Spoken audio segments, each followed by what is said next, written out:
بسم اللہ الرحمن الرحیم. السلام علیکم. کلاس 7 سبجیکٹ عربک لیکچر 5، یعنی آپ لوگوں کی کتاب لغت القرآن میں سے یہ لیکچر 5 دیا جا رہا ہے. لیکچر 5 جو آپ لوگوں کا ہے وہ بھی جو ہے نا حصہ قواعد النحو سے ہیں. حصہ قواعد النحو میں سے آپ لوگ نکالیں صفحہ نمبر 78. صفحہ نمبر 78 میں آپ لوگ کا درس ہے الدرس الثالث. الدرس کا مطلب ہے سبق، الثالث کا مطلب ہے تیسرا، یعنی یہ آپ لوگوں کا حصہ قواعد النحو میں تیسرا سبق ہے. تیسرا سبق آپ لوگوں کا ہے اسم فعل حرف کے بارے میں. اسم فعل حرف کلمے کی قسمیں. کلمے کی 3 قسم ہیں. نمبر 1 اسم، نمبر 2 فعل، نمبر 3 حرف. اردو عربی زبان میں جتنے بھی کلمات استعمال ہوتے ہیں ان میں سے کوئی بھی کلمہ 3 حالتوں سے خالی نہیں ہو سکتا، یعنی وہ یا تو اسم ہوگا یا فعل ہوگا یا حرف. اس اعتبار سے کلمے کی 3 قسمیں ہوئیں، اسم، فعل، حرف. اب دیکھیں کلمے کی قسمیں. دیکھیں پہلے آپ لوگوں نے جو ہے نا وہ کلمے کی تعریف کی تھی. کلمے کی تعریف آپ لوگوں نے یہ کی تھی کہ بامعنی لفظ ہو اور ایک وقت میں ہمیں ایک معنی دے تو اسے کیا کہتے ہیں؟ کلمہ کہا جاتا ہے. اور اب کلمے کی اقسام. کلمے کی 3 قسمیں ہیں، اسم، فعل، حرف. یعنی اردو زبان میں، عربی زبان میں جتنے بھی کلمات ہوتے ہیں تو وہ 3 حالتوں سے خالی نہیں ہوں گے. یا تو وہ اسم ہوں گے، یا تو وہ فعل ہوں گے، یا تو وہ کیا ہوں گے؟ حرف ہوں گے. ان تینوں چیزوں میں سے ایک چیز کا ہونا لازمی ہے. اسم کا ہونا، فعل کا ہونا یا حرف کا ہونا کیا یہ لازمی ہے. تو کلمے کی قسمیں کے ساتھ آپ لوگ کوسچن لکھیں. کلمے کی کتنی قسمیں ہیں؟ کلمے کی کتنی قسمیں کون کون سی ہیں؟ تو آپ لوگوں کا آنسر ہوگا کلمے کی 3 قسمیں ہیں، اسم، فعل، حرف. نمبر 1 اسم کی طرف ہم آتے ہیں. اسم کسے کہتے ہیں؟ اسم وہ کلمہ ہے جو اکیلا اپنے معنی دیتا ہے مگر اس میں کوئی زمانہ، ماضی، حال، مستقبل نہیں پایا جاتا. اسم کے معنی ہے نام، لہٰذا یہ انسانوں، جانوروں اور دیگر اشیاء کے ناموں کے طور پر استعمال ہوتا ہے. مثلاً حامد، خالد، ڈاکٹر، بھڑی، اونٹ، گھوڑا، بکرا، ہاتھی، دن، رات، زمین، آسمان، سورج، چاند، یہ سب اسم ہیں. اسی طرح اسم ان الفاظ کو بھی کہا جاتا ہے جن کے ذریعے سے افعال، حرکات کو بیان کیا جاتا ہو، بشرط یہ کہ ان میں سے تینوں زمانوں میں سے کوئی زمانہ نہ پایا جائے. مثلاً اٹھنا، بیٹھنا، چلنا، پھرنا، سونا، جاگنا، بیماری، علاج، صحت، شفا وغیرہ. اسم کو انگریزی میں ناؤن کہتے ہیں. اب دیکھیں یہ ہوگی اسم کی تعریف. اسم کسے کہتے ہیں؟ اسم وہ کلمہ ہے جو اکیلے اپنی معنی دیتا ہے مگر اس میں کوئی زمانہ نہیں پایا جاتا. دیکھیں اسم ایک ایسا لفظ ہے، ایسا کلمہ ہے جو ہمیں اکیلے معنی دیتا ہے، یعنی اگر ان میں سے ہم فعل یا حرف کو نہ ملائیں تب بھی جو ہے نا یہ ہمیں معنی دیتا ہے مگر اس میں کوئی زمانہ نہیں پایا جاتا. اس میں کوئی زمانہ نہیں پایا جاتا. اب دیکھیں میں کہوں حامد، خالد، تو حامد اور خالد یہ ایک اسم ہے، اور حامد، خالد کہنے کے ساتھ ساتھ لوگوں کے ذہن جو ہے نا وہ شخصیت کی طرف وہ چلے جاتے ہیں، تو اس میں کوئی زمانہ نہیں ہے حامد خالد میں. یا میں کہوں ڈاکٹر، اونٹ، گھوڑا، بکرا، ہاتھی، دن، رات وغیرہ سارے جو ہے نا اسم ہیں.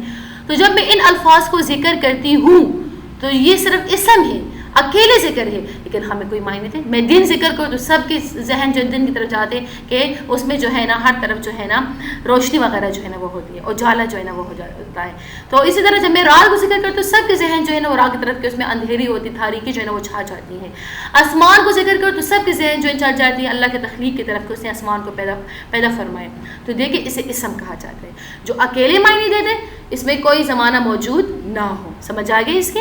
تو آپ لوگ اسم کے ساتھ کوسچن لکھیں. اسم کی تعریف کریں مثال سمیت. تو اسم کی تعریف آپ لوگوں کی ہوں گی، اسم وہ کلمہ ہے جو اکیلے اپنے معنی دیتا ہے مگر اس میں کوئی زمانہ، ماضی، حال، مستقبل نہیں پایا جاتا. جیسے کہ آپ لوگ ذکر کریں مثلاً حامد، خالد، ڈاکٹر وغیرہ وغیرہ. پھر دیکھیں آخر میں آپ لوگ دیکھیں اسم کو انگریزی میں ناؤن کہتے ہیں. اس کے ساتھ آپ لوگ کوسچن لکھیں اسم کو انگریزی میں کیا کہتے ہیں، یا اسم کو انگلش میں کیا کہتے ہیں، اسم کو انگریزی میں کیا کہتے ہیں. تو آپ لوگوں کا آنسر ہوگا اسم کو انگریزی میں ناؤن کہتے ہیں. پھر آتے فعل کی طرف. فعل وہ کلمہ ہے جو اکیلے اپنے معنی دیتا ہو اگر اس میں تینوں زمانے میں سے کوئی ایک زمانہ بھی پایا جاتا ہو. مثلا اس نے کھایا. اب دیکھیں یہ فعل کی تعریف ہے. فعل کسے کہتے ہیں؟ جو ہمیں اکیلے معنی دیتا ہو.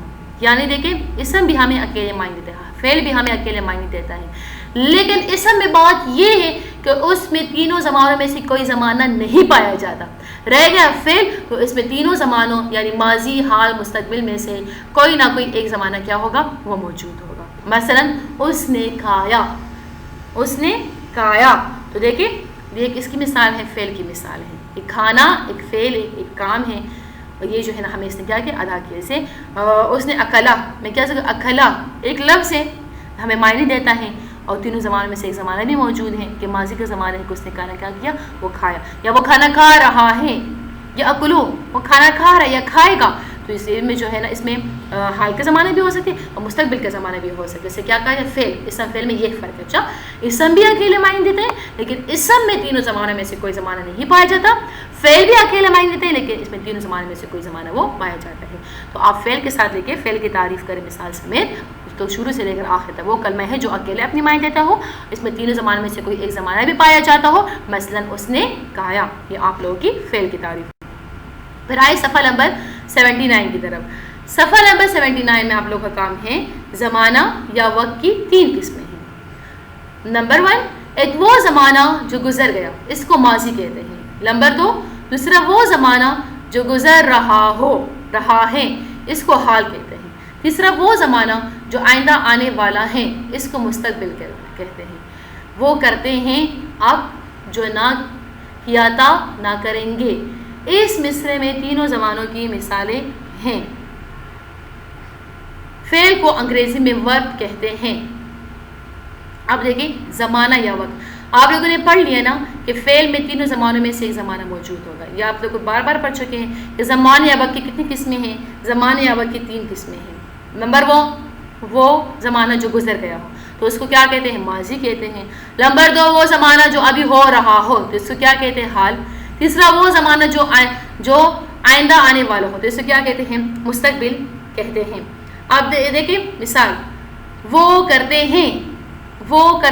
ہیں تو کون سا زمانہ ہے؟ یہ حال کا زمانہ, یہ حال کی مثال ہے. نمبر 2 جو نہ کیا تھا کون سا زمانہ ہے؟ ماضی کا زمانہ ہے. نہ کریں گے, وہ نہ کریں گے تو یہ کس کا زمانہ ہے؟ یہ مستقبل کا زمانہ ہے. تو دیکھیں آپ لوگ لکھیں اوپر کویسچن, زمانہ یا وقت کی کتنی قسمیں ہیں؟ زمانہ یا وقت کی کتنی قسمیں ہیں؟ مثال سمیت ذکر کریں یا تحریر کریں. تو آپ لوگ کا آنسر ہوگا زمانے یا وقت کی 3 قسمیں ہیں. ایک وہ زمانہ جو گزر گیا, اس کو ماضی کہتے ہیں. جیسے نہ کیا تھا, جیسے جو نہ کیا تھا, یہ مثال. نمبر 2 دوسرا وہ زمان جو گزر رہا ہے, اس کو حال کہتے ہیں. جیسے وہ کرتے ہیں. اور تیسرا وہ زمان جو آئندہ آنے والا ہے, اس کو مستقبل کہتے ہیں. جیسے نہ کریں گے. یہ ہو گئی آپ لوگ کا آنسر. اس مصرے میں تینوں زمانوں کی مثال. اچھا وہ کرتے ہیں حال کا زمانہ ہوگا, جو نہ کیا تھا یہ ماضی کا زمانہ ہوگا, نہ کریں گے یہ کس کا زمانہ ہو گیا؟ یہ مستقبل کا زمانہ ہو گیا. فعل کو انگریزی میں ورب کہتے ہیں. اس کے ساتھ آپ لوگ کویسچن لکھیں, فعل کو انگریزی میں کیا کہتے ہیں؟ تو آپ لوگوں کا آنسر ہوگا کہ فعل کو انگریزی میں ورب کہتے ہیں. پھر دیکھیں اسم اور فعل میں فرق. اسم اور فعل میں اتنا فرق ہے کہ اسم میں زمانہ نہیں ہوتا, جبکہ فعل میں زمانہ کا ہونا ضروری ہے. مثلا جب ہم صرف بیٹھنا کہتے ہیں تو یہ اسم ہے, اس لیے کہ اس میں کسی انسان کے کام ایکشن کو بغیر زمانے کے بتلایا گیا ہے. لیکن جب ہم یہ کہتے ہیں بیٹا یا بیٹھتا ہے یا بیٹھے گا تو یہ فعل ہے, اس لیے کہ اس میں انسان کسی کام کو تینوں زمانوں میں سے کسی ایک زمانے کے ساتھ بتلایا گیا ہے. دیکھیں یہ بھی آپ کو فرق بتایا جا رہا ہے کہ اسم و فعل میں فرق پر کیا ہوا. تو دیکھیں اسم و فعل میں یہی فرق ہوا کہ اسم میں زمانہ نہیں ہوتا اور فعل میں جو ہے نا وہ زمانہ پایا جاتے ہیں. اب مثال کے طور پر میں کہوں بیٹھنا, میں کیا کہوں بیٹھنا, تو بیٹھنا کیا ہے؟ یہ ایک اسم ہے. کیا ہے؟ ایک اسم ہے. اس میں تو یہ نہیں بتایا گیا کہ انسان کب بیٹھے گا, بیٹھا ہے یا بیٹھے گا یا بیٹھا گیا تھا. سمجھ آ گئی کہ نہیں؟ تو جو صرف بیٹھتا ہے یہ کیا ہے؟ اسم ہے. لیکن جب اس کے ساتھ یہ بتایا جائے کہ وہ بیٹھتا ہے یا بیٹھے گا تو یہ اس کے لیے کیا ہوا؟ فعل. اس کے ساتھ کس کو ذکر کر دیا گیا؟ کہ اس کے ساتھ جو ہے نا زمانے کو ذکر کر دیا. تو اس کے ساتھ جو ہے نا آپ لوگ کویسچن لکھیں اسم اور فعل میں فرق بیان کریں. اسم اور فعل میں فرق بیان کریں. تو یہ آپ لوگوں کے آج کا کام ہے، یاد رکھیں.